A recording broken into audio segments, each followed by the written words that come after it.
North Korea announced it will hold a major party policy gathering on Friday to discuss issues for what it called an important historic moment. This is the same meeting where the regime's leader officially adopted his policy of developing both its economy and nuclear weapons. Jung-hee delves deeper to gauge the possibility of a shift in Pyongyang's policy direction ahead of the summits with Seoul and Washington. North Korea's ruling Workers' Party is holding a key policy meeting on Friday. Pyongyang's state-run Korean Central News Agency reported on Thursday that the Central Committee of the regime's ruling party will convene its third plenary session. The aim to decide on new policies in line with, quote, the important historic period. That is apparently in reference to the Inter-Korean Summit only a week away and the Washington-Pyongyang Summit now in the works. It was at the same kind of meeting in March 2013 that the Workers' Party adopted Kim Jong-un's signature Pyongjin policy, which seeks both nuclear and economic development. But ahead of the relay summits with Seoul and Washington, which are expected to focus on denuclearization, experts say Friday's meeting could see changes to the Pyongjin policy.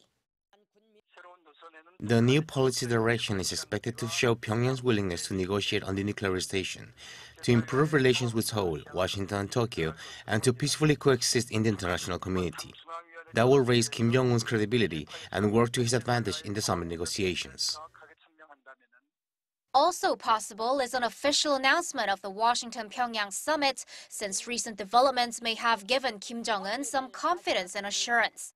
What's not clear is whether the North will clearly stipulate that it's willing to abandon its nuclear weapons.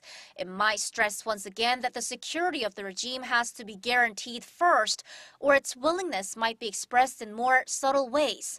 Since last week, the regime has made no mention of itself as a nuclear power in its major meetings or announcements. The North might refer to itself as a strategic country instead of a nuclear state in order to not to mess things up ahead of its talks with the U.S. and to justify to its people talks with a country it's called an enemy for 7 decades. The party might stress that it's necessary for economic reasons. Experts think Pyongyang will use this meeting as a cushion, so its officials and citizens are aware of and ready for whatever agreement the two Koreas reach at their summit next week. Jung-hee, Arirang News.